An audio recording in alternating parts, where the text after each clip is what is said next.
Good morning. Good morning. It is Monday morning motivation once again. How is everybody doing today? Yes. If you are brand new to the channel, we've been seeing a lot of new names lately. So if you guys are brand new, my name is Chris, better known on YouTube as Chris Cooking Nashville. I'm Ash. Yes, the beautiful Ash Taylor, So sweet. country artist extraordinaire over here. Make sure to go to ashtaylor.com if you love country music because she's amazing and you can hear me playing a little lead guitar and doing some harmonies with her as well. And on YouTube, I am a proper human diet chef, and Ash and I have both had some amazing life-changing results by being on a proper human diet, and it's really quite amazing, and we love sharing all of the information we have and trying to help as many people as possible. And if you stumbled into Monday Morning Motivation, we are here to do this sort of interview and podcast style, discussion style on a weekly basis to try to help motivate you guys on your journey, because it's not just about your physical health, but about your emotional health, your spiritual health, your mental health, and all of these things working together. And I have to say, this is going to be a very special Monday morning motivation. It is.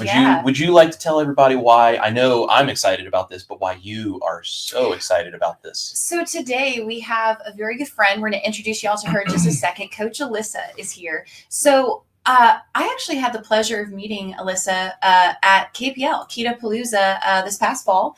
And it was my first time getting to meet her in person and everything. And we had a conversation. We talked on and off, I guess, throughout. But there was a conversation we had where in 10 minutes, she shared some information with me that literally changed the game for me. I mean, life-changing stuff here, you guys. So, clearly, we're not doctors. We're not here to give medical advice, but I think it's important to share, the things that we go through on our proper human diet journey and bring people like Alyssa in who maybe can teach us a little bit on how our bodies works, why this works, what's going on. And I think it just might be really, really helpful to a lot of the ladies watching, but also the guys to understand, the women in your life, maybe a little bit about your own body. So I am so excited that she's here and that she's been gracious enough to give her time. So comment down below. You guys, please make her feel super, super welcome. Yep. You want to bring her on? Let's bring her on. If you guys have questions, make sure to drop them in the chat. Put a Q in front of it so we can find it easily. And as time permits, we'll see if either us or especially if Coach Alyssa has time, we'll try to answer some of those questions for you guys. But guys, give a big CCN, Chris Cooking Nashville, warm welcome to a good friend, Coach Alyssa. Yay! Good morning. Good morning, my friend. How are you today? I'm making it. I am raising tiny humans, and so we got coffee, we got tea for later. I'm making it happen. I love it. Well, I actually wanted to start out a little bit before we get into all the health stuff and all. Tell us a little bit about yourself. So you're raising tiny humans, and just tell us about you. I'm raising 3 tiny humans. So my oldest is Bradley, and he's 8 going on 80. He's our little old soul. We've got Hannah, who is 5, and she is everything that middle children typically are, and we love her so much. And then I have a 4-month-old. Her name is Lizzie, and she is the reason why I am not sleeping currently, and we are on team no sleep. But it's okay. It's just a season. I have to remind myself of that. Right. But I have been a health coach for the last 5 years. I originally started my health journey way back in 2017. I had Bradley in 2016. Okay. And I, got into 2017 and had kind of gained back all of my pregnancy weight, but wasn't pregnant again. And I just got to the point where I was really frustrated and I was really done. I couldn't keep up with my son, who was, starting to walk around, and I was exhausted and tired all the time. And I didn't want to feel that way anymore. Unfortunately, I was raised in the 90s. And so I've done every diet under the sun. I did South Beach. I did Atkins the first time. I did Weight Watchers. I remember getting calorie counting books with my mom. I did slim fast carbs, you name it. I have had experience with it in some form or fashion. So naturally what I decided to do was to do Beachbody. And so I started off doing Beachbody, and I was drinking shakes and killing myself with at-home workouts that I was not prepared to be able to do. And I happened to start listening to a podcast from a Beachbody coach and heard about a ketogenic diet for the first time. And I kind of went, hold on a second. That is the complete opposite of everything I've ever done. And so I started listening. I just started searching. I was like, okay, surely somebody else is talking about this. So I found like the 2 keto dudes, you know, like different podcasts, things like that. And there wasn't a whole lot of stuff back then in 2017, but I researched it and I was like, okay, I wanted to make sure it wasn't going to kill me. But at this point, I was diagnosed with non-alcoholic fatty liver disease at 27 years old. I was in chronic pain. I was having back and bladder spasms from stress. Like I had a whole lot going on in my body in my 20s. And so I was like, surely whatever I do at this point couldn't be worse than what I'm doing right now. So my husband and I went on a cruise in 2017 and I was like, we're going to do whatever we want on this cruise. And then we come back and we're doing keto. And he was like, okay, sounds great. And he got on board with me. And ever since then, like it completely changed our life. So I lost about 50 pounds. James has lost about 75 and we've kept off since 2017. And I no longer have fatty liver. I no longer have crazy like cholesterol lipids. I don't have chronic pain anymore. I don't even have seasonal allergies, which is something I dealt with. And so I have seen so much success by choosing just a real food diet. And my diet's evolved over time. You know, I started off, you know, keto and did all the keto treats and the things and the stuff. And then kind of ended up going carnivore and then was like, I do what I want. So I called it casual carnivore, which is basically what we call ketovore now. And now I don't really necessarily put myself in any box because I eat differently almost every day, in a way that works well for my body and for my cycle. And right now I'm a nursing mom. So my diet looks very different than what it typically does. And I'm okay with it because as long as my body feels its best, then the way that I'm eating is the best way for me to eat, if that makes any sense.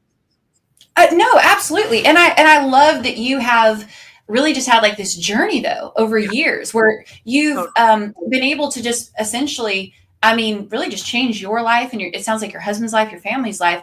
By the way, so we do a thing here, Alyssa, where when someone shares like, man, I had fatty liver and now I don't, or like I've lost this much weight or I've done whatever, we say rock on. So please put a rock on in the comments for Alyssa. Because it's got fancy lights and everything. Light shows and all. We like to really, we like to celebrate our friends' wins here. It's like, but I mean, you know, that's so amazing and so encouraging. So, you know, out of the gate, if I could ask you a question. So, I love that, you know, like you said, you know, you're a mom and, you know, it's like you kind of just eat to your body, do your stuff. So my youngest brother and his wife actually just announced that they're pregnant. So Chris and I are going to be aunt and uncle. So we are so excited. So I would love if you don't mind just sharing a bit, though. What does carnivore look like being, you know, a nursing mom? Like how does that change for you? Because that is something I feel like I don't hear talked about a lot, but as someone who has a family member who's pregnant, who I'm trying to encourage to be better, I would love for you to share maybe a little bit about that if you don't mind. Sure. So when and what I will say is that every pregnancy is different. And so like the way that I ate for Hannah is not the same as the way that I've eaten for Lizzie. And so when I was pregnant with Hannah, I definitely did a lot more meat. Protein forward is kind of the phrase I use. So it was mostly meat. Like I said, I dubbed myself a casual carnivore because like, you're not going to take away my olives and my pickles and my avocados because I love those things and they make my heart happy. And I can enjoy a very, you know, still diverse, wonderful carnivore-ish diet by adding in the little things that I enjoy. And so with Hannah, that is very much what I did. And when I was nursing, one of the things things that I pulsed in electrolytes. I was drinking Relight like a fiend, trying to make sure I was maintaining a good milk supply. But with Lizzie, this pregnancy was a lot harder, and it was more challenging. Also, I was geriatric pregnancy or advanced maternal age. And at first I was like, that's not a real thing. And then I was like, oh no, yeah, being pregnant at 37, that's a real thing. It's kind of hard.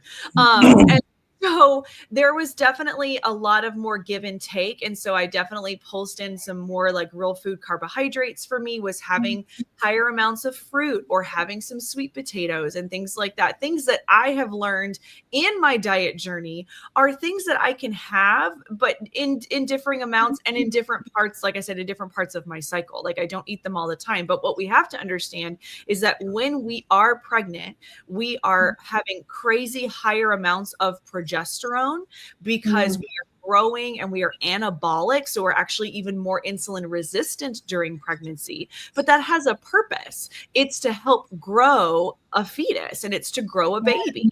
And so I do not feel bad about having more carbohydrates and or more food in general in pregnancy and now even in nursing, because I have to feed another human.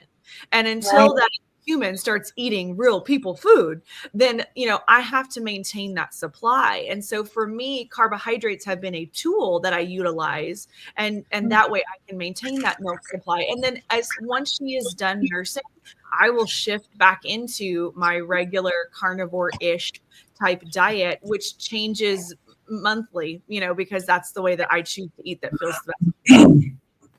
I love that though. I mean, I think this is honestly some really invaluable information. I mean, just the thought of like, well, yeah, you're clearly, feeding another human. It's like that takes extra resources. So that is so cool. I love that. Well, if you don't mind, so like I was sharing, we got to meet you at KPL and that was awesome. And you shared some information with me that was like a total game changer. And I was just like, why is this not common knowledge? Like, I feel like it should be. So I would like, if you don't mind, just to kind of start things off, I would love for you to maybe share with us about men and women's hormones, like what is the difference in our bodies and how they work. And I mean, more about stages and cycles, but please educate us for those of us that don't know about how, our bodies work. Yeah, Sure. So one of the things that I see in this space is the idea that, what works for one person should work for everyone. And I just don't agree with that. Because I don't think that that's how our bodies work, right? Men and women are different. We have different hormonal cascades that happen. For men, they have a hormonal turnover that's on like a 24-hour time period. So basically, like dudes are the same basically every day. And that's great for them. And I love that for them. However, as women, we are delicate flowers and we have a 28-day hormonal cycle that happens. And it changes not just during that 28 days, but it changes over time as we move into perimenopause and then menopause and postmenopause. And so for women, we have this 28-day cycle, 28 days-ish. It can be anywhere from 25 to 31 days. And all of that is totally normal. But there's different things that are happening in our cycle in that time frame.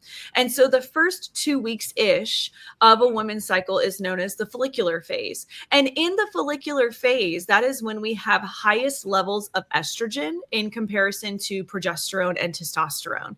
Now, when we have higher estrogen levels, we can fast a little bit more aggressively and it feels good to our bodies. We can lift a little heavier at the gym and it feels good to our bodies. We can eat more carnivore for those that enjoy doing that. And if you are already carnivore, you can go like more protein forward, maybe backing off the fat a little bit and play around with your macros because it feels good in that time frame. As a woman shifts into ovulation, what happens is we have a change in hormones. And so at ovulation, we have this shift where now we're shifting from an estrogen forward metabolism to a progesterone forward metabolism. And so ovulation and post-ovulation in what we call the luteal phase, estrogen is declining as progesterone is increasing, because what happens is at ovulation, we produce an egg, and that egg, if it gets fertilized, makes a baby. The body is going to function that way regardless of whether you want babies or you want 0 babies. And so we have to work within the confines of that. And so we have to understand that as progesterone is increasing, progesterone utilizes glucose a little bit more efficiently than estrogen does. And so in your luteal phase, you're going to crave and want more food in general. So it's okay to eat more in your luteal phase. If you're trying to rock OMAD 28 days in every cycle, you're going to get super pissed in like days 20 to 28 of your cycle. It's not going to feel good, and you're going to be mad about it. And so fasting aggressively is really hard in your luteal phase. Eating carnivore without sufficient amounts of fat, or utilize, this is where you can pull in carbohydrates as a tool to help your body retain electrolytes and retain a little bit of fluid. But also, like, you have to play around with those macros, because you can't go as protein forward, less fat in your luteal phase. Our body creates hormones from fat, and carbohydrates, that hydrate, helps us retain fluid and retain things so that we can do that hormonal repair and hormonal generation. And so what I don't think people understand is how that works. I didn't know what a follicular phase or luteal phase was until I was in my 30s. And I've been doing this since I was 13. It would have been really handy to know, like, oh, by the way, like, when you're like craving and you're wanting to like go face first into Ben and Jerry's or whatever it is that you eat in your luteal phase, like week before your period hits, like, that's totally normal. And if you would just eat a little bit more of like real food, that wouldn't suck as much. The other thing that women tend to crave is chocolate. And that's because we actually need more magnesium. We need more electrolytes in our luteal phase. And chocolate is a source of magnesium, albeit it comes with a bunch of other stuff. So it's like, oh, so what I also have to make sure I do is pulse in more electrolytes, or I have a specific magnesium powder that I absolutely love, and I pulse that in those 2 weeks, kind of front loading it so that I don't get to days like 24, 25, 26, and I'm like a Hoover vacuum in my kitchen trying to like get all the food in that I possibly can, right? And so that really was such a game changer for me to understand that I can't live in a box because I'm not a dude. And so like, I can't fast as hard all the time. I can't lift as heavy all the time. I can do those things sometimes, but I can't do them all the time. And I say that you can, but you're going to make it harder on yourself. And if that's the road that you want to do, like, go on with your bad self. But I prefer to work with my body rather than working against it. Now, and I say all of that to say that it's a whole other ball game when you get into perimenopause, and then when you get into menopause and postmenopause. When you're a postmenopausal woman, your body, because of that hormonal decline, will kind of start to function a little bit more like a male's, because you actually end up having a little bit higher testosterone compared to estrogen and progesterone. So you can fast a little more aggressively. You should eat more protein forward. You should still be lifting heavy things for what's heavy for you. And then perimenopause is the time where our body just basically loses its mind as our hormones deep dive off the cliff. And so it becomes this like, well, it's Monday. What's it going to be like today? Because it could be different tomorrow. And you have to just kind of move through that with grace and understanding that it's going to level out, but it's going to take time. And the other thing that I didn't know was that perimenopause is like a 10-year period. Like, I'm technically already tiptoeing into it at 37. And I see those things. I started noticing, oh, my cycle has gotten a little shorter. That's interesting. That's one of the first signs that you're beginning to go towards perimenopause. I was noticing other symptoms, and then it just turned out I was pregnant. So I was like, oh, JK. But going forward, I'm going to plan to go get some baseline hormonal lab markers so that I can see where I'm at so that I can begin to prepare and like be ahead of the game as much as possible when my body starts to shift and change, and be able to make adjustments as I go along, rather than trying to be reactive to all of these new onset of symptoms and feel like, well, I was doing everything right. Like I was doing all the things that I'm quote unquote supposed to do. Why isn't it working?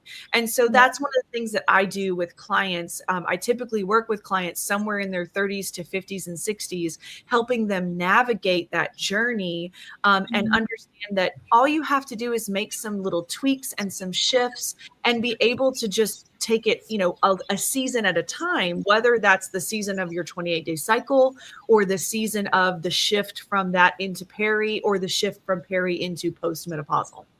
Yeah. Wow. So like, you guys, that was some amazing information. I mean, I there's so many things I could say about this, but Alyssa, thank you for sharing that, because this is what you shared with me. And I think like just some key things though that you said that I think are important to really focus in on. There's that saying, a house divided does not stand. So it's almost like maybe a lot of us not knowing it are really working against our bodies. And so just to love yourself and realize like, where it is, what we need to be doing. And especially as women, us, being able to give life and carry children and give birth, our bodies work so differently from, say, our husbands' bodies. And, I think for me, like I felt, real talk. We get real open and honest. We dive deep. But like I think when it comes to women's cycles and periods and all this stuff, I feel like for me, and I think most women, and Alyssa and I were kind of talking about this backstage. I think it's like when you reach that age and you get your cycle for the first time, it's like, here's a tampon. This is what it is. This will there's really there's no education. There's no, well, let me explain what's happening. Do you know that your body is doing this, this, this, and this? Like, do you understand that? So this is something I feel like is just really not talked about very much. But I love that we're talking about it today, because I think it's so important for women to know. And especially if we have daughters. I mean, like, if I'm ever a mother, I would hope if I have a daughter, I could teach her this and hopefully make her life better. And I think a lot of women, including myself, I tried carnivore for 30 days and I felt like there was a lot of pressure on me to be able to do carnivore and it just be like the coolest thing ever. And like, I dedicate my life at this point because of who I married to carnivore. I'm like, yes, but it's like, I am so on board, but it's like, man, I tried it and it just didn't really work the way that it should. And I feel like I got a little bit of backlash for that. And so, and I'm sure people didn't mean it, but I'm like, it's not that I don't want it to, I just don't think that my body is maybe quite there. And also, even if I could do it for a period of time, I don't know if I want to be there. I'm much like you. I'm like, I like a little salad, a little every now and then. So I love that you kind of mentioned all those points, but also I think when you understand your cycle and you understand your body, like, I always felt really guilty when I would hit that certain phase where I'm like, why am I craving carbohydrates so bad? Does that mean I'm a bad person? Am I like, why do I want to go dive into a tub of Ben and Jerry's? Yeah. Like, that's a real emotion. It's a real thing. The thing about it is, it's like, your body is smart. Our bodies are so smart, and your body is like, sometimes the signals get mixed up. Right. And that's a real thing. Right. And so, but I think it's this idea of like there is a difference between a emotional call for something and a physiological call for something. And I think that we have to understand when we hear those signals, is it emotional, right? Like, head first in Ben and Jerry's oftentimes is emotional. Like, I had a bad day, I need to eat my feelings, and so I very often, one of the things I work with clients is like, we don't feed our feelings with food. And if that's a thing that we have to have conversations about to dive deeper into and ask some tough questions, we will absolutely do that. But our body will often call physiologically for things. Now, sometimes if we're craving sugar or carbohydrates, it could be that we need some more salt salt. We need some more electrolytes. So this is not me.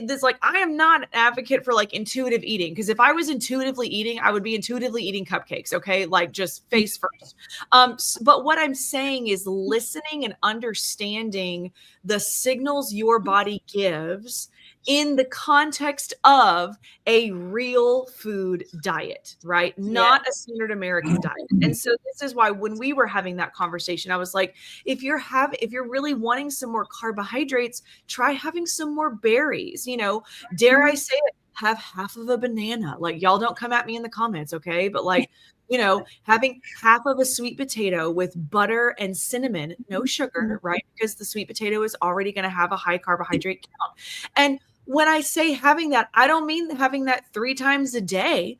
Like, if I'm having a luteal phase day, my carbohydrates may go up to 100, maybe. Like, it just depends. But my typical like follicular phase, 0 to 50, sometimes closer to 0, depending on how hard I'm fasting or how carnivore I'm choosing to be. And so I think the thing is that just because you can doesn't mean you should. And I think that applies to lots of things in life, but especially when it comes to diet, you can do a lot of things. You can fast and do OMAD over, day after day over time. You can only choose to eat meat. You can only choose to do beef, salt, and water.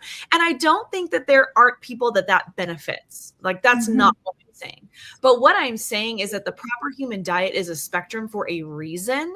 And that if you aren't thriving on lion, don't let someone tell you that like you're just not lioning hard enough. Like, maybe you need to take a step back and go, okay, this is a spectrum, which means I can be anywhere on this spectrum. I wonder if there's a different place for me to be that might work better for my body, my circumstances, my willingness to do or not do something. I think that plays a really big role too. And then, like I said, for me, I move in and out of different spectrums. Sometimes I'm like, we call it in our Compass VIP group, like keto with a paleo edge. So we do like real food carbohydrates, we might, do like a little bit of raw honey or something like that in a recipe. But then I'm also over here going, carnivore plus olives and pickles, because that felt really good to my body that day. Like so far today, I've had bacon and eggs, because that's typically what I have most of the day. And I've had coffee. And I don't, lunch is probably going to be McDonald's burger patties, because I am working today and my nanny is here with my 3 children because they have the day off and life is chaos. And so honestly, we're probably going to punt and we're probably going to do burger patties today, and then dinner will be whatever else meat I can scavenge. So today is going to kind of be a meat heavy day for me. Now, because I'm a nursing mama, that means I'll be pulsing in a lot more electrolytes, because I'm not having those carbohydrates to help retain that, to help with my milk supply. So it's just one of those things, like, you have to understand the give and take, and it doesn't always have to fit in the same box every single day. And if I could tell any woman, I would say that, like, it's okay if you're keto one day and carnivore the next day, or if you're ketovore the following day, or if you go and dare be a paleo person for, 24 or 48 hours. Like, you're allowed to do that. You're allowed to experiment and find what works best for your body in the season of life that you are currently in. And if somebody else doesn't like that, they can go butt a stump. Like, I mean, because they're not walking around in your shoes living your life. And so you don't need to worry about what somebody else is doing or not doing, because if it's not working for you, it's not working for you. And you need to go find a way to do something different that works. Oh, I love this. We should pass the offering plate. She's preaching today. I'm telling you, we love some preaching. Woo, yeah. We love some preaching. And truthfully, this is really great stuff, because one, I mean, anyone in our community knows I'm very well known for standing up against the I'm going to beat you up for not doing it right people. That's just, it's like we should all be here to help each other, not beat each other up. So that's a big thing for us. But also, this information, I'm a dude. I don't know about any of this kind of stuff. I've never dealt with any of these things. I don't I don't walk by the fridge and want to rip it open and find whatever ice cream is in the back of the freezer and eat it so that I don't stab somebody. I don't have that experience that way. It's a wild feeling. Yeah. Wild feeling. I have, I have my own issues, of course, but that is not something I relate to. And so when you talked with Ash about all of this stuff when we were at KPL, and then she explained it all to me, and I was like, this makes a lot of sense just from a logical science standpoint, even though I can't personally relate to the experience. I get exactly what you're saying. And she said, I really want to do these things that Alyssa told me to do. And I said, okay, cool. Let's do this. And so now, being the recipe creator and the cook in the house and all that kind of stuff, I'm the one that's usually in charge of the grocery shopping and, that thing. So she literally will tell me, okay, this is this week, whatever. So I know what it is we're walking into each week. And I will be at the grocery store and I'm like, hey, do I need to pick up berries for you while I'm here today? Do I need to get, whatever it is? And so I know how to shop based on the things that she needs. And for all the guys out there that are like, oh, this is women's hormones, I don't care. Believe me, you do, because you are surrounded by women in your life. Yeah. And if you can support them and help them feel better and you can help them stay happier and healthier, you're going to be a lot happier and healthier too, because guess what? Mama ain't happy, ain't nobody happy. So take care of the women in your life. 1,000%. Everybody wins when we all understand how each other's bodies work. I have a son and I have daughters, and all of them are going to understand how a women's cycle works, because two of them are going to experience that, but one of them is possibly going to marry a woman one day, and he's going to need to know how to be kind to her and call her at the store and say, honey, what can I get you? How support you, because we're all, that's the thing. It's like you are affected by this, whether it is physically happening to you or not, because if we all know somebody, we all know an aunt or a grandma. Like I can distinctly remember when my mother went through perimenopause, because it was about the same time that I started my cycle, and it was me and my mom versus my dad. And so my dad just quit talking to us for a while. Because both of us were crazy people, because my mom didn't know what she didn't know. Like she wasn't supported. And so she didn't know that like the food you eat, it plays a role. Like that's another thing we talked about earlier. Is like there are so many things that we do that we think are benign, but every input that we input matters. And this comes from a place of diet. It comes from a place of movement. It comes from a spiritual and mental mindset as well. What you are putting into your body, all of those things is going to have an output. And so if you are looking at these habits or these things that, oh, well, that's not a big deal. Like we were talking about, the homeboy that I was talking to the other day, who was like, I start every day with 4 cups of espresso by itself. I was like, I'm sorry, what?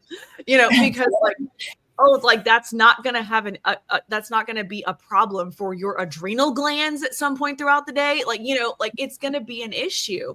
And so, there's definitely things that I recommend to not just my female clients, but my male clients too. Like we always have the conversation about hormones to some extent, because guys are going to deal with declining testosterone over time.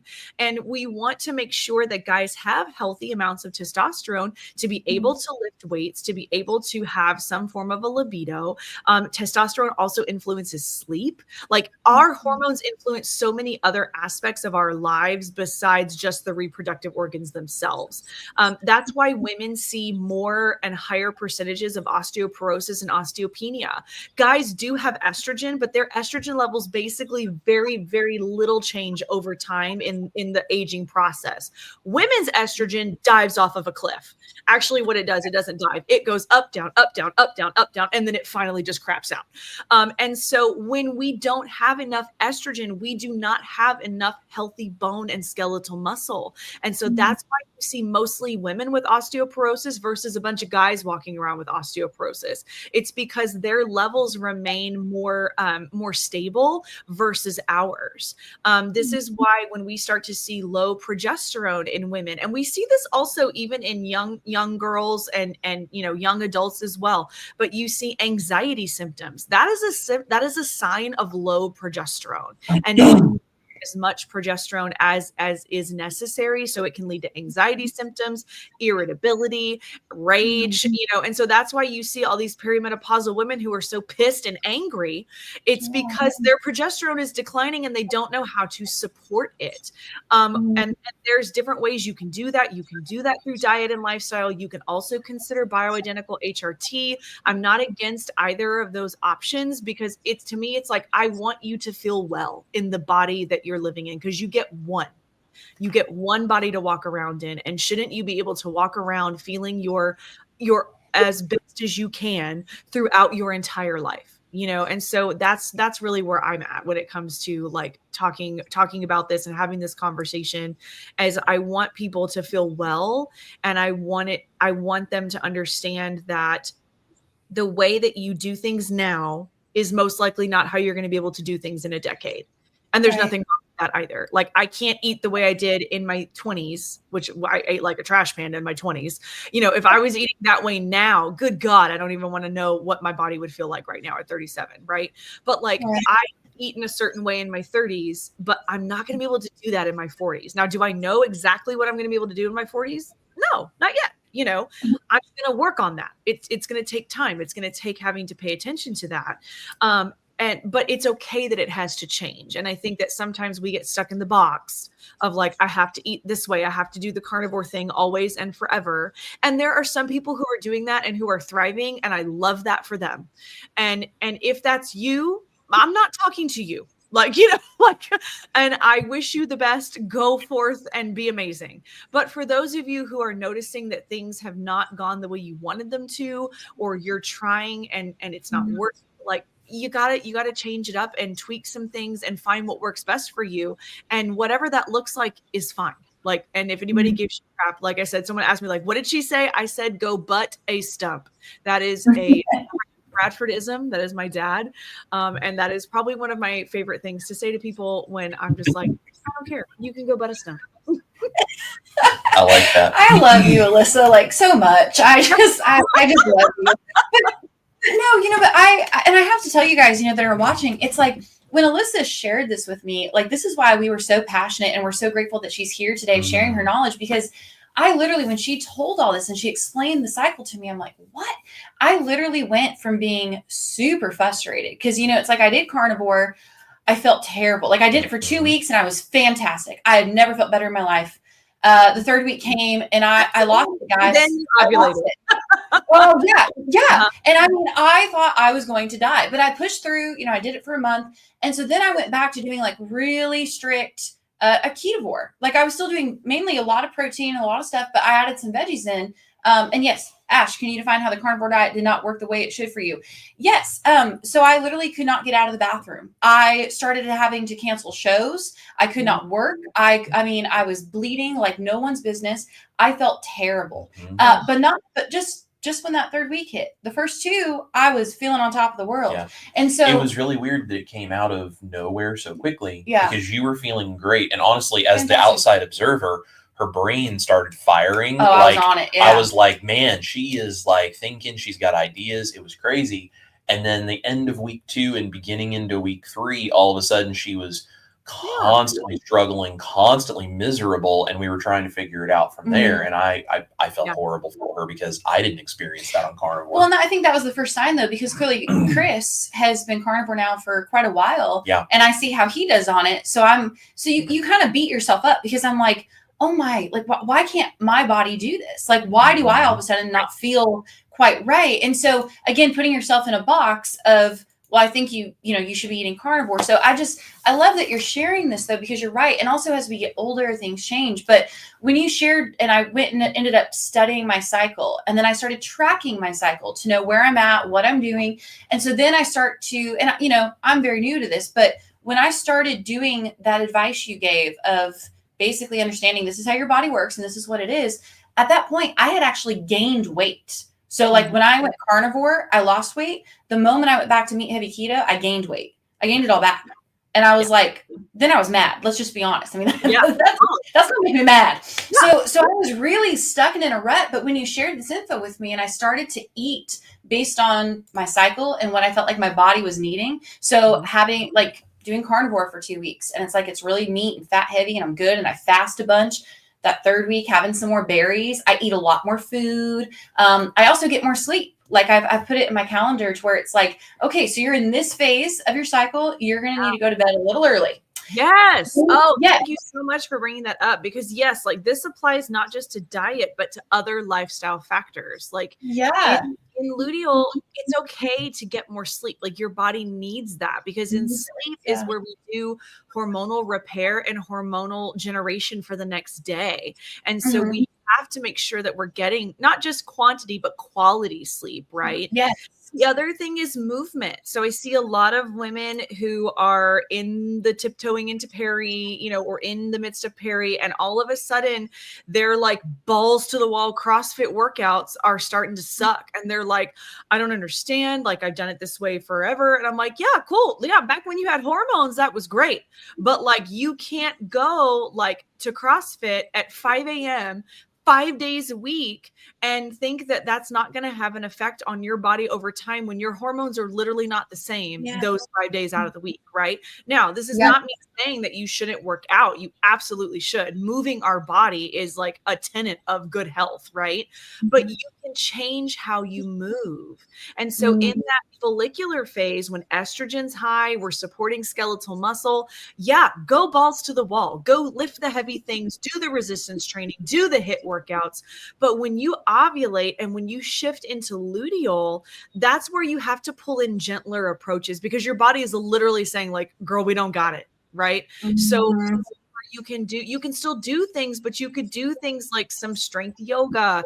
You can do just more walking in general, walking with like a weighted vest where you're still getting a little bit of that cardiovascular impact. You've got a little bit of like strength, you know, doing things like farmer's carries, stuff that is still going to help build muscle, but not in a way that's going to like completely deplete you because of where your hormonal status is at the time. And I think that that's really important. And I say that as someone like I am just now, I'm 4 months postpartum and am finally feeling like, okay, I think I can go back to the gym and go back to a workout regimen. Like up until this point, it has been like, we go on walks, and I did go to like a yoga class. And even then it kicked my absolute tush. And so I was like, also I went to strength yoga, and it was much more strengthy than it was yoga-y. And so I was like, oh, okay, this is really hard. And so I've had to be okay with that, because I have to keep reminding myself, you literally just had a baby. Like you literally just gave birth 4 months ago. You are feeding a baby, trying to keep it alive. Like you are okay. And so, because what I want to do, and I think this is a bit much, and I, don't come at me in the comments, but our society does not cater to a women's cycle, right? Like it is very patriarchal. I even hate to use that word because people get pissed, but like it's this idea of like, we function on a dude cycle, like do the same thing every single day, forever and always, the end, amen, right? And our bodies don't work that way. And so now, does that mean that we need to just like throw it all in a fire and burn it? And like, now we have to have, a way of working where we honor, that you're going to be out of commission every 28 days? No, but it does mean that like, if you have a job, as we all do, when I get to luteal phase, it's like, okay, like the creativity stuff, I'm not going to be sitting there trying to brainstorm in luteal phase, because my brain does not work that way right now. I'm still going to get stuff done, but I'm going to save the like, let's come up with creative new ideas for like my follicular phase, right? Yes. It's going to be, I'm going to get the things done that I need to do, but I'm going to take a step back. I'm going to kind of just do like the bare minimum of like, for me, it's like, I'm going to answer my emails. I'm going to do the things. I'm going to check my boxes, but I'm not going to go above and beyond, because I need to honor that my brain and my body is just in a state where it can't do that right now. And that's okay. And so I know that may not be what everybody can do, but at least being aware, I think, is the best thing. Is that if you're aware, then it's like you're not broken when you're tired a couple days out of the month, but it's like, oh, but what if I were to pulse in more magnesium? What if I were to pulse in more electrolytes? What if I were to give myself a little bit of carbohydrate? Maybe I could get through that luteal phase feeling pretty rock star and not, oh my gosh, I'm so tired and awful and I hate this. Yeah. And somebody in the comments, yes, I have read Fast Like a Girl. Like we did a book study with my Compass VIP groups because we absolutely we were hearing about it and I was like, that sounds really good. And so I learned so much from that book. And I used that with my clients and it's been really beneficial. So, like sometimes I love Dr. Mindy. Sometimes she's a little woo woo and I'm woo woo, but sometimes she's real woo woo. And so, there's places where I'm like, okay, that's for you, Dr. Mindy, but I definitely think that there is a lot of information that she has that can be really beneficial for people. Yeah. Yeah. I love that you brought up too, even things like the creative process. So clearly, like when you told me this, I changed my diet. And at this point I had gained weight, started doing what you were saying, just changing my diet up. So I actually broke an 8-month-long weight stall. So by following my cycle, I'm back to losing weight. I also just feel way more calm. I feel way more in control. But if you realize like your body needs more sleep during that one phase or, when you know that. So what I've actually started to do, because I feel like basically how I make my living is being creative. So I schedule all of my co-writes or like the time that I'm in the studio during the first 2 weeks of my cycle, because I know that my brain will be firing. I mean, that's when I'm fasting a bunch. But I mean, it's even changed like my workload. I mean, it's changed my ability to be a better creator, to think clearly. I mean, it like, guys, if you take this information that like Alyssa is kind enough to share with us today and implement it, I guarantee that you will see massive change. So love that you mentioned that. Yeah. Do you want to go ahead and let's look at the comments? Yeah, let's pop in a few comments here. I think there's some good questions as well that we might be able to give people some tips here. So Peggy, I know she has some questions that will be popping up here, but she said, good morning from Indiana. You posted a pic a while back making food for your dog. What do you feed her? Do you also feed dog kibble? We have 2 corgis and have wondered. Peggy, great question. We make all of Mel's food from scratch. We have a video on the channel of how we make it. Now, we do include some rice and some veggies because that actually helps her tummy. We would eventually like to get the grains out, but golden retrievers have sensitive stomachs and you got to be careful. So we have a video there, though, where we talk about that. We talk about why we do it, and we don't feed them kibble because kibble is the equivalent of dog fast food and Doritos and all that. And it's just, there's so many things that are not good. So you can go watch that video, though. It's a great question. That dog food video that he's talking about is also the one and only time you will ever see me in front of the camera cooking. We went to film that because I do not cook, but I love the dogs. So I make the dogs food. So but Chris literally, we went to film it and I thought he was going to make it. And he was like, oh, no. It's you. It's all you. No. I threw her to the wolves. He did. He totally threw me to the wolves. So Agape Shalom is new to our lives. So we just wanted to say hello. Really glad that you're here. You had a great comment that Alyssa was talking about there with Dr. Pelz. So thank you so much for that. We love new friends. Yep. Sherry is here. Good morning from Texas. I love it when I'm off work on Monday just for this reason. So cool. Are you from Texas, Alyssa? Yes, ma'am. Born and raised. Yes, Love it. And my mom is here in the chat watching from ISS today. She says, just FYI, Papa Nashville's birthday is this coming Saturday. Give him a shout out. Maybe tease him for getting older. My dad's probably at least going to be 30 now. So at least 30. At least 30. So looking good. Yeah. So a big happy birthday to my dad this coming Saturday. Patricia Hoffman, grandma, is here. Looking forward to hearing all your info. Yeah. And Peggy thinks this is very interesting, which I would totally agree. I agree. So Annette has a good question. She says, so what about a woman that has no ovaries? I had cancer in 2009 and had a radical hysterectomy. Yeah. So, unfortunately, what happens for women who have to have hysterectomies and you have ovaries removed, basically what they call that medical menopause. So you have essentially been put into menopause. Now, that being said, that doesn't mean that your body isn't producing hormones. So what happens as we move from perimenopause into menopause is our ovaries begin to shut down. Like we have given out all the eggs and they are about to say toodaloo, we got to go. It's been fun and we're out. And when that happens, what happens is our adrenal glands become the gland to take over to create sex hormones. So they begin to be the ones to produce estrogen, progesterone, testosterone. Now, that being said, our adrenal glands, their primary function is to produce cortisol, our stress hormone. So the reason that we are seeing so many women struggle is because we live in a world full of chronic stress and our bodies are in a constant state of fight or flight most of the time. So our adrenal glands are already pumping out cortisol like a ton. And so then what happens is we get to perimenopause and the ovaries are like, deuces, bye. And they say, it's your turn. And the adrenal glands are like, I'm sorry, I'm a little busy right now. And so they basically give two middle fingers and they're like, no, we're not going to do that because we're too busy over here producing cortisol. And so what happens is we don't get to be able to produce that because cortisol always wins. There is something called the pregnenolone steal, and pregnenolone is a building block of estrogen and progesterone. And if you are in a fight or flight response, if you are in a state where your body has to produce cortisol, it will steal pregnenolone to make cortisol every time because your body is trying to keep you safe. The problem is that our body cannot tell the difference between being chased by a tiger and getting like aggressive emails in 2025.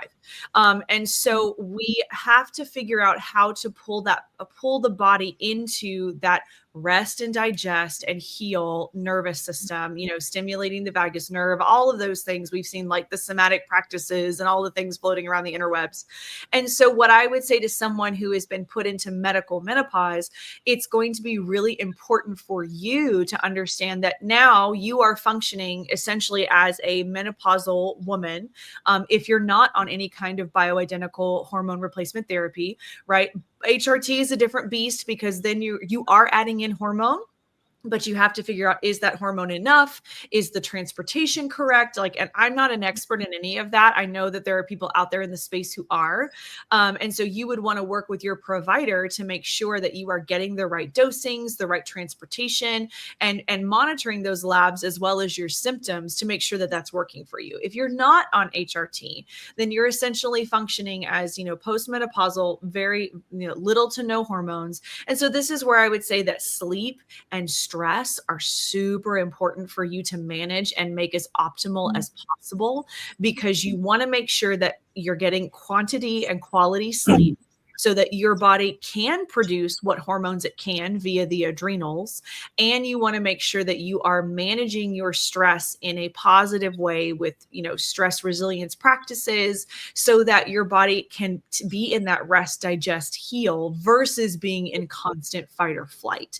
So I think it's possible for someone who's had a radical hysterectomy to be able to still flourish, but it is going to be a challenge. And it's just something that it's not your fault, but it's your responsibility to go, okay, this is where I'm at. This is my reality. How do I live into that? And how do I make some changes so that I can live my best life, and be able to move through that in a different way? Yeah. Yes, absolutely. Great info. So Reese's Cluttered Kitchen is here, says they taught female health in high school, but at that age, I ignored it. Learned more as I grew and lived through all my female issues. No one told me about menopause at all. I don't know if y'all remember high school health class, but let me tell you what they taught us in high school health class in Baytown, Texas, because I'm from Harris County, which has the number 7 in the nation amount of STDs. That's all we learned about was STDs and how to not get one, which was basically like, never do it or you'll die. Like that was the extent. We were not taught about our cycle. We were not taught about those things. It was like, that's all. And so like, I don't really truly think that we're being taught anything. It's very much like a Mean Girls, like you will get pregnant and die. Like that's what I think of every time I think of what we're taught in high school. And we aren't. And I wasn't taught anything by my mom, and she didn't know what she didn't know, but like she talked to me about it, and made me not, was like, it's not a scary thing. It's not a bad thing. It's just a thing that happens. But that was it. It was just described as, this is a thing that happens to you. The end. Yeah. So what do you do with that? And so I feel a little bad because my children will be very educated, and I don't know if that's going to be a blessing or a curse, especially when they go and maybe tell all their other friends all the things that they learned, but it'll be great, like one way or another. But I want them to know, because I don't want them to feel like the way I feel is weird or wrong, or I don't understand it. Like I want to be able to walk through that with them. Oh, and honestly, like kudos to you, Mama, because I think that's awesome. I mean, I really do though, because how many people though, myself included, have carried guilt for all these years, not understanding how our bodies work or anything. And I don't think we talk about this a lot publicly. And I'm really hoping that will change, because I also feel like, it's like, oh, you have this issue. Well, then someone's going to sell you a pill and they pass it off as, oh, it's normal. Just take this pill from us and, you'll be fine. Mm-hmm. And so, thumbs up for that. Oh, fireworks. Yay. But no, I love that. And that's why I'm so glad that you're kind enough to, spend this time with us this morning. Because I think if more people knew, it's tools that will help you on your health journey. Yeah. It's so important. Absolutely. Love that. Peggy says, do you have any idea why a doc would say they do not check sex hormones if one has reached postmenopause? Because if you are postmenopausal, the assumption is like, we're done with you. Like, I hate to say that, but like there's different camps, there's different theories. Like there is ancestrally speaking, and I've heard both sides. Dr. Berry does not agree with me on this. And I don't know what camp I'm in, but there's the camp that like the grandmother, like of the tribe, right? Like has, no hormones, none of that, so that like she can be the grandma and she can be the part of the village that helps take care of the other humans and things and stuff. There is another camp that said basically ancestrally, when our hormones like kind of died down, we just died. And I was like, what? But because of like medical technology, we're able to like not die basically. And I was like, that's terrifying. But also I think there's this, once again, rabbit holes upon rabbit holes upon rabbit holes. The onset of menarche, which is like when you start your cycle, has gradually backed up and backed up and backed up and backed up over time to where we have girls starting their periods at 8 or 9 years of age. There are records from like the 1800s in places like Denmark, where I guess they had nothing else better to do than to write down when everybody started their period.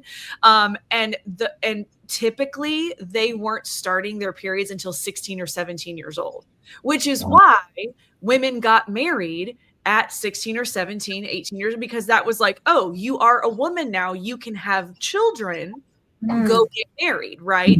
And so that the thing is that we have a certain amount of eggs. Like you are born with them. They are in you, they're there. And so every time you go through a cycle, you are releasing eggs. And so if way back in the day, we weren't starting menarche until 16, 17, 18, that's a whole decade of like eggs and hormones that we had in that other end of life. You know what I'm saying? So I'm also wondering, did we not start perimenopause or menopause until later, not in our 40s or 50s, but in our 50s and 60s, right? And so now what we have is we have this backtrack. And so now girls are starting their cycles so much earlier, and they're moving through cycles, moving through ovulation, moving through eggs. And then we sit here and go, why do we have an infertility crisis? Could it be because we have a decade where we're like, please don't have babies. That's not a good plan for you. When really and truly we didn't start that until later. Like, it's really fascinating when you like deep dive into it. And that's like a million Andrew Huberman Lab podcasts and all other kinds of things. But I think that that's not even the point of the question. But I think that doctors, basically when you're post-hormonal, they're like, well, you're not supposed to have any hormones anyway, so I don't need to check them because they're going to be zero. And it's like, well, that's not helpful at all, right. Because what if I would like to feel good post-menopausal, And so I think if you may need to search for a doctor who is willing to run those labs to see where your hormones are, to then decide, like, is HRT something you want to consider, as a postmenopausal woman? I know just anecdotally, I have a coach friend whose mother is like 87 or in her 80s and just recently started HRT for the first time. And just a little bump of estrogen has changed her life. It's changed her energy levels. It's changed how she's sleeping. It's changed her body's ability to move. And all it was just a little estrogen, And so, it's fascinating. And so, I think that if you have a doc first of all, if you have a doctor who's not willing to run the labs that you request as a patient, you need to like say something snarky to your doctor, or you need to go find a new one, because you are paying them. Like, you are paying them to work with you and for you. So if you want labs run, you should be able to get those labs run. And if they have to play magic mind games with the insurance codes, that's their job. They signed up for that.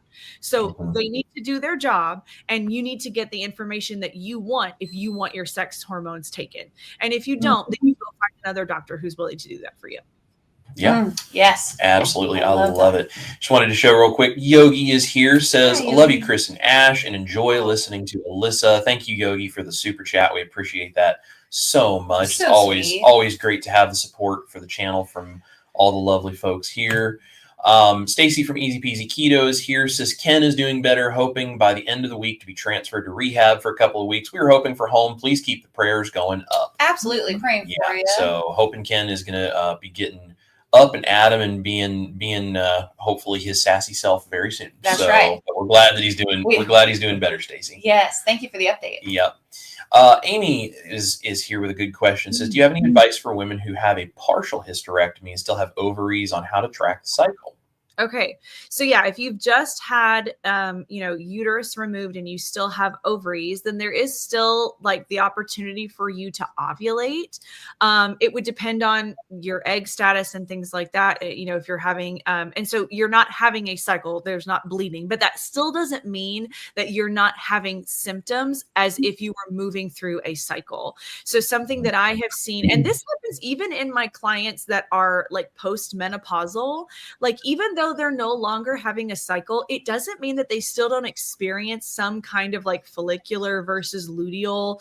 Once again, crunchy woo woo, but go with me.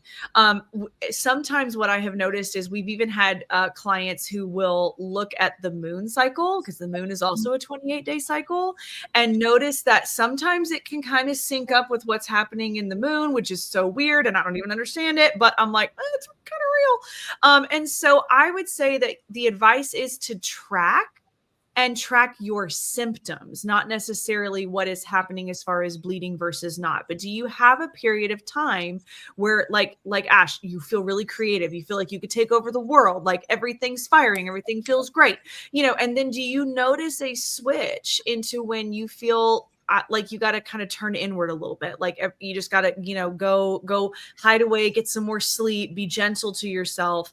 That would be more of like a luteal type phase. I think the thing that fascinates me the most is that I can feel the shift from luteal phase to my first day of bleed. Like I will eat everything in sight. I cannot fast. It doesn't feel good. I'm eating 3 meals a day. I'm eating a ton of calories. And then the first day of bleed, I could fast all day and feel totally fine. And I think that is absolutely wild, that I go in 24 hours, I'm like a whole different human. And so those things are there. You just have to pay attention. So typically what I recommend for my clients is like a food mood journal. If people don't want to track macros, like I totally get that. It's not my favorite thing to do either, but just track like, here's what I ate today. Here's how my body felt today. A number system, or you can just say like, felt good, felt okay, stressed or anxious, like whatever you want to do. And then just begin to kind of put it together. So then you can go back and look at it overall and go, you know what, I'm now starting to see a trend for this week or so. I feel really, really good. But then I have this little like lull here, and then you can start to kind of piece together what your body might be doing at this point in the game, having ovaries, but not having a cycle anymore. Oh, I love that. Yeah. I love that. Very cool. So I think we kind of touched on a lot of this already, but if there are any additional tips you wanted to add into the menopause, hormone changes and problems, anything additional that we haven't discussed about that? I will say, I love the ladies of a certain age. So like I said, one of the first signs that you'll notice is a shortening of your menstrual cycle. So if you've been a 28-dayer for the last 25 years and all of a sudden it goes to 25 days and you're like, that's weird, and then maybe it's 26, then maybe it's 28, and maybe it's 31. Like that's what happened to me, is all of a sudden my cycles began to get a little irregular. And I was like, that's interesting. That's never happened before, because I have been 28 days on the dot my entire life. So cycle changes is kind of the first thing that you're going to notice. You'll also start to notice things like hot flashes, temperature dysregulation. That's often a progesterone issue. And so that's something that I've noticed, is that I have to change my relationship with coffee in my cycle. Follicular phase, man, I can have coffee. I can have a venti iced Americano at Starbucks. I can feel really great. I can coffee. put me in luteal phase, and if I have more than 1 cup of coffee a day, I turn into a sweaty mess like I have run a marathon. And I'm like, what is happening? That never used to happen. Didn't happen in my 20s. Granted, like I said, trash panda 20s, so like we don't really talk about that. But like I didn't have struggles. And so now it's like, okay, I have to, it's one of those things like I can either suck it up and deal with it and just be like, if I'm going to have a lot of coffee, I'm going to be sweaty and that's my life. Or I can go, you know what, Alyssa, maybe you shouldn't go ham on the coffee, during your luteal phase and back off a little bit. And so those are things, those are switches that you can do, that you can make. Sometimes adding in things like evening primrose oil, or like we talked about, like, Dr. Elizabeth Bright is one of the carnivores in the space who advocates for pure carnivore. And anytime she's talking about it, she's really talking about a high fat carnivore diet, and a higher fat carnivore diet works really well in luteal because it gives more of those building blocks to make your hormones. And so that's something that I would even consider. It's like, okay, we're going to up the fat in luteal versus follicular, right? And so that means that sometimes I just change how I coffee, whether it's like a fatty protein coffee versus just like coffee with cream, right?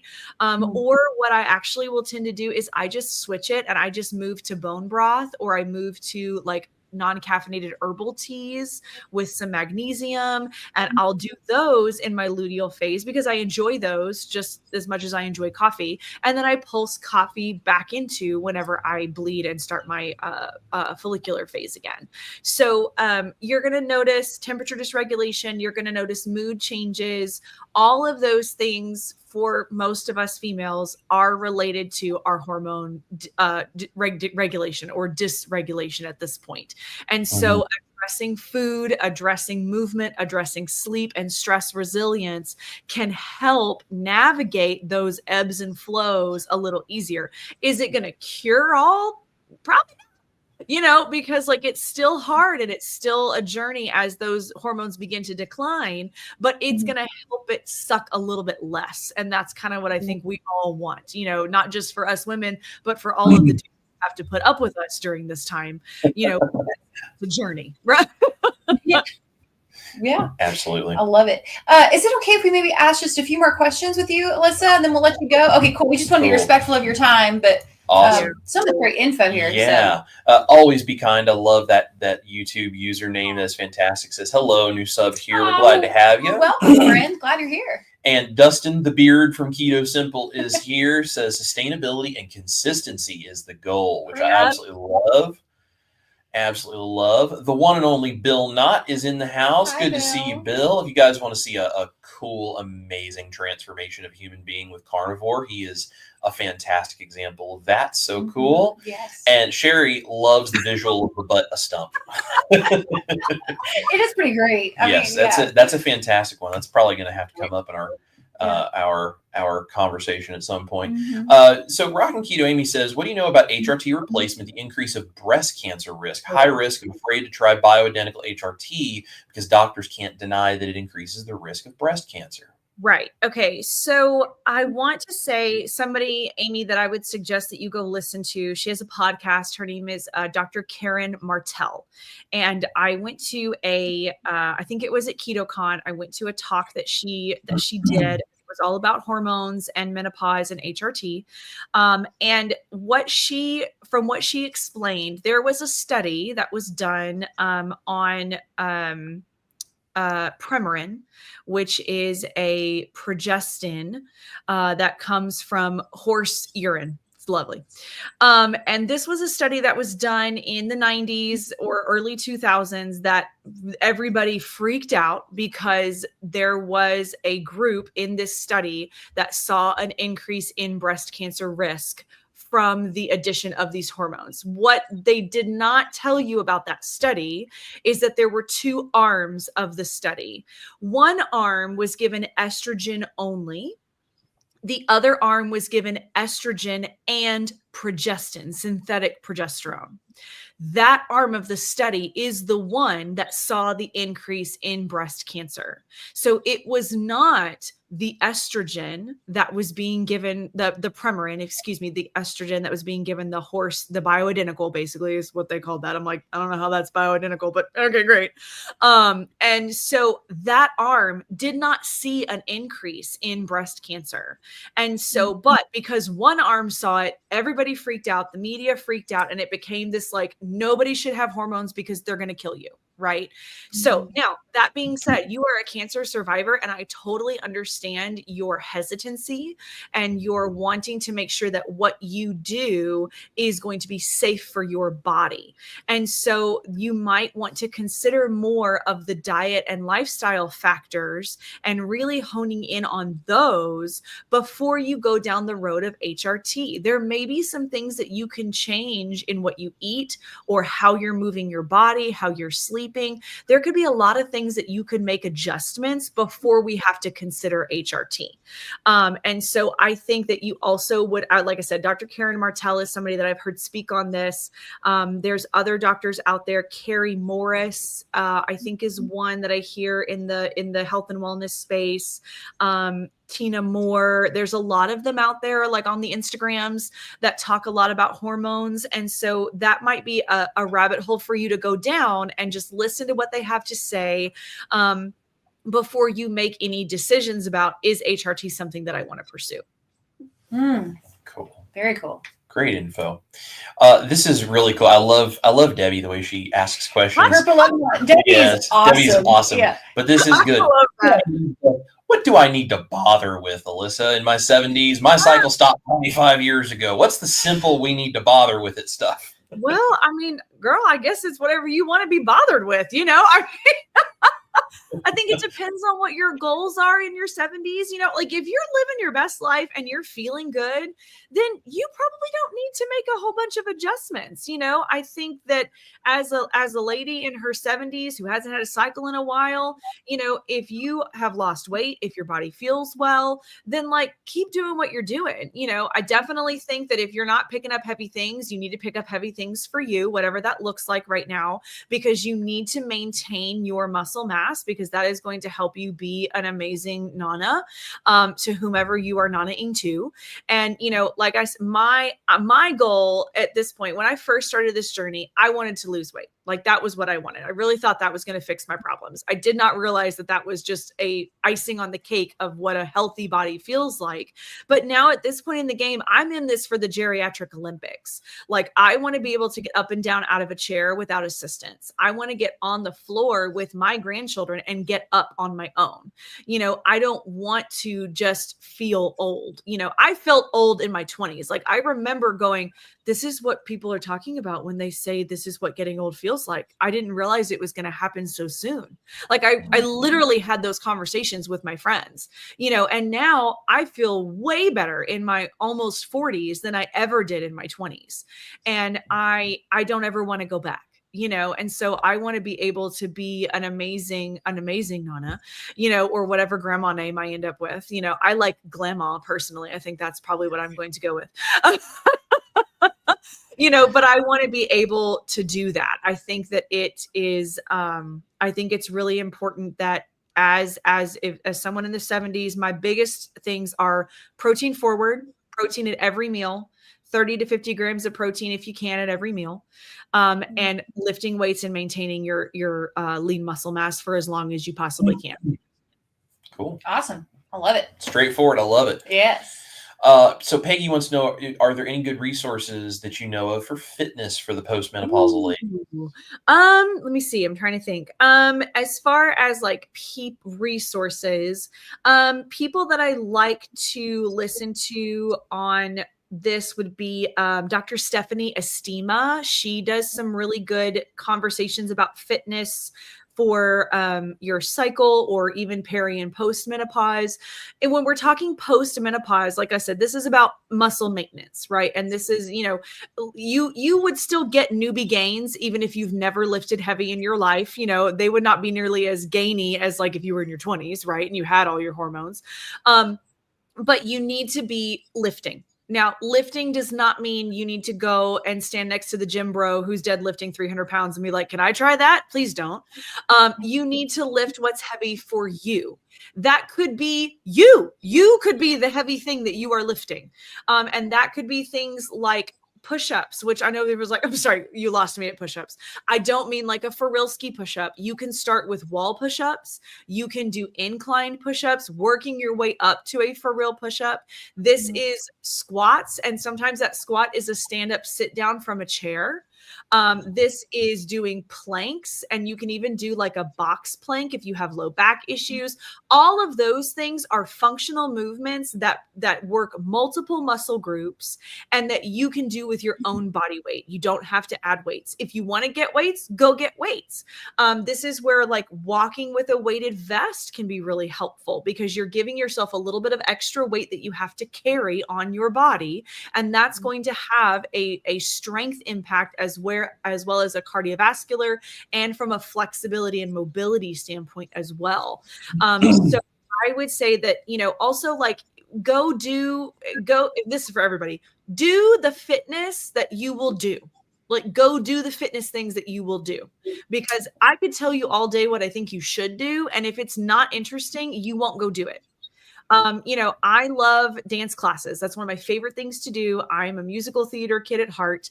And so I love to go to like Zumba. That's not everybody's alley. Totally fine. You don't have to go do Zumba just because I like to do Zumba. I also love to go to body pump because it's basically choreographed weightlifting. And so those are the things that I do because I like to do them. And because I like to do them, I will go do them.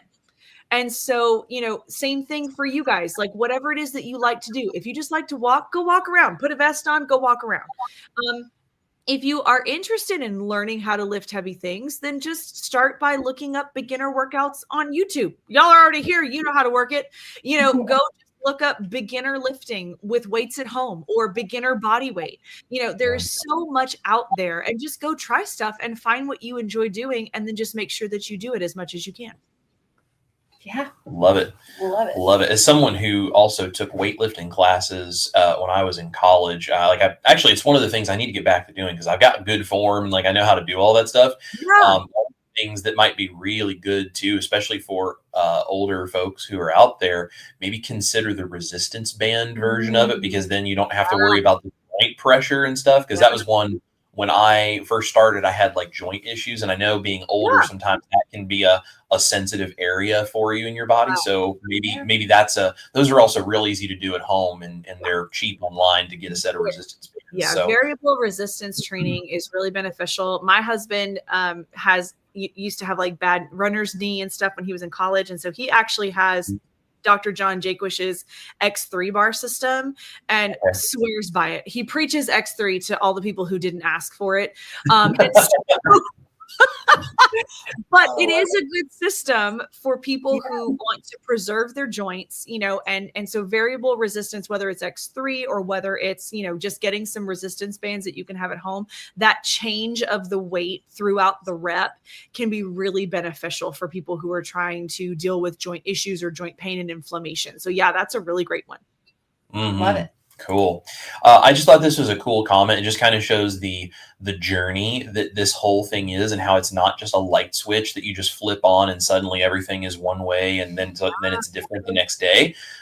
So Martha says, I'll soon be 73, started keto about 7 years ago, lost about 50 pounds, rock on for that. And then went keto, gained about 15. Then about a year later, lost 10 of those. So it's all part of the journey. Yeah, part of the journey. Absolutely. Yeah. Very, very cool. Cool. And I think the last one I'm going to pop up here for us, and we'll let you go, Alyssa, because I know you have a busy day and kiddos and all of that.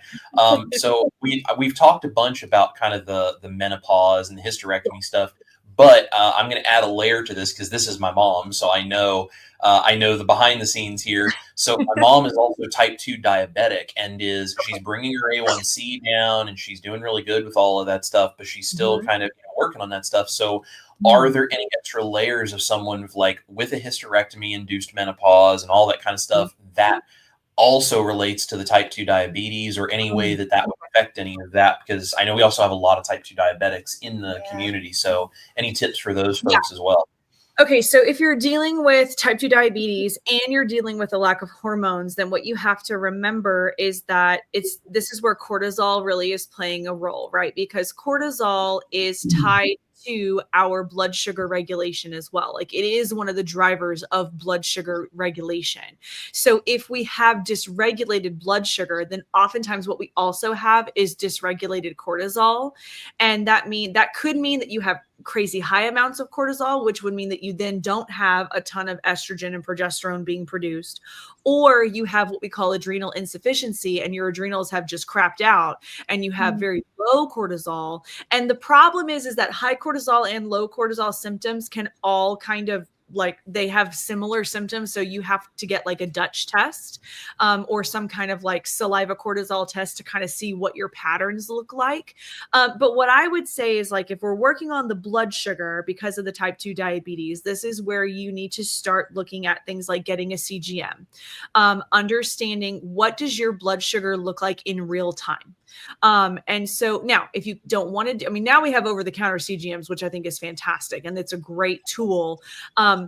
But this would also be utilizing like just a simple glucometer, getting your glucose before a meal, testing it 1 hour after the meal and 2 hours after the meal, because then what you're going to see is where was my baseline and what happened to that little curve in the 2 hours post meal. From there, you can evaluate based on what you ate, was that a good meal for my blood sugar? Did it provide, I typically don't love to see, things go, 30 points max. If we're going into the 40s and 50s, especially if you have type 2 diabetes, like you really want to try and control that as much as you can. And so this would be also considering some supplementation, maybe like berberine to help with the blood sugar, the blood sugar regulation there. And this is where sleep has to really play a role, getting good sleep, because sleep will impact our cortisol, which will impact our blood sugar. It's all connected. That's the hard part. Lifting heavy things, building more muscle mass so that you have what we call a bigger glucose sink. The more muscle mass you have, the better your body will get at handling the glucose that you give it. If you have no muscle mass because you've never worked out a day in your life, then you're going to have to eat a really tight, very low glucose, because any glucose you get, your body kind of freaks out. It's like, I don't know what to do with this. But when you start working out and building muscle and maintaining muscle mass, your body goes, hey, we've got some storage capacity for that. We're going to turn it into glycogen and we're going to go put it in these muscle fibers and we'll save it for a rainy day for when this person goes and works out again and utilizes that glucose. So, there are tons of people who have in the space who've like, well, I lost all this weight without, exercise. And I love that for you. And that's fantastic. But also that's only going to work to a certain point. And at a certain point, you've got to start building a body that can tolerate the foods that you are going to put in it. And that means that we have to maintain that muscle mass and like all of the carnivore dudes that you see out there that are like eating all the meat and stuff, most of them are buff. Most of them have a lot of capacity for any glucose, even if they're carnivore, getting that little amount of carbs. And we also know that excess protein can be turned into glucose if necessary. And so you want to build a body that can take what you're putting in. So I would say if you have a hysterectomy and you're dealing with type 2 diabetes, the first thing is to understand how food is working in your body in this present moment, utilizing a glucometer or a CGM, making adjustments as needed. And if you don't have a movement practice, you need to move your body in meaningful ways. And whatever that looks like, whether that starts off as just walking and stretching, whether that's actually going and doing some workouts, like you're never too old to start. And you need to do that today for sure. Mm-hmm. Yeah. Wow. I love it. Amazing. I love it. Alyssa, you are awesome, my friend. This has been a wealth of information, I feel like. And I'm excited to see as people, watch the replay or maybe go back and rewatch it. I know I probably will, just to really soak in all the great tidbits that we got. I think this will help a lot of people have some tools on their health journey and just understand things. So before we let you go, though, if people would like to work with you, where can they go to connect with you and find you? Okay, so I serve as the lead coach in Dr. Barry's Proper Human Diet community. So you'll find me doing most of my work there. But I do also have my own coaching company outside of the PhD community. It's called Compass Wellness. I have two other coaches that I work with, Lindy Bolsterbaum and Terry Barrios. They are two of my best friends. And we all met because we started keto, and we found each other in a Keto San Antonio face group many years ago, and then decided to keep working together and supporting each other and supporting other people. So you can find me over on Facebook at Compass Wellness. And then over on Instagram, I am at Compass Coach Alyssa. And from there, there's links to work with me if you want to have a conversation about a coaching relationship. And you can find all of my links and stuff over on my Instagram or on my Facebook. Oh, I love it. Excellent. I love it. Excellent. One quick bit of housekeeping, by the way, guys, if you're watching. So, usually we do our Backstage with Chris every Tuesday night at 6. Mm-hmm. Tomorrow night, we actually will not be doing a live stream, just FYI, because we are going to the Dr. Barry and Amanda Decker Q&A event in Dixon, Tennessee. We're going to bring a group of people out there. Yeah. So we're going to try to round up some folks here in Nashville and all carpool down there to, just support and hopefully have some of our new low carb friends get some questions answered for them as they're starting out on their journey. So, so no live tomorrow night. Yeah, no cooking live, no but cooking live. if I have some time, maybe I'll put together a special video for you guys tomorrow. If I can, we'll see how the schedule goes, and who knows? we'll go from there. Yes. So. Awesome. Well, Alyssa, we love you, my friend. You are such a beautiful human. And thank you for sharing. No, seriously, like this has been so awesome. And I feel like this is just going to help so many people. And I know we've said it a bunch, but thank you for taking time to come talk with us and share. You are just an absolute joy. And we're so glad we were able to do this. Absolutely. This has been fantastic.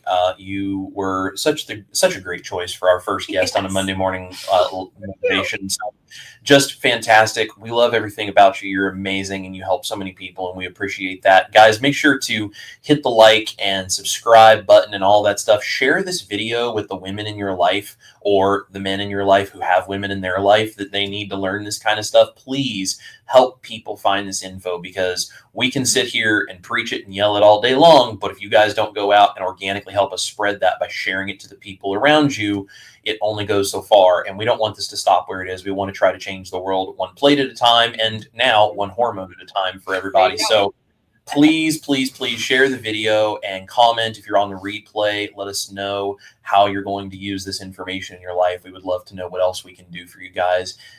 We just appreciate all of you. So everyone have a wonderful rest of your week. We appreciate you tuning in. I know Alyssa, appreciate you guys being here with your great questions as well. And just let us know what we can do to support you guys further and how we can motivate you. We'll be back, if not beforehand for anything, we'll be back next Monday at 10 a.m. Central Standard Time for another Monday morning motivation. So thank you guys so much for tuning in. This is Chris Cook in Nashville, my beautiful wife, Ash Taylor, the amazing Coach Alyssa. You guys remember to eat your meat, love your life, and be gracious with yourself with those hormones, and do the things that it takes to live your best and fullest life. We love every single one of you. We'll see you here in studio for a bunch more stuff and motivation. And you guys have a great rest of your week. Bye, everybody. Bye, y'all.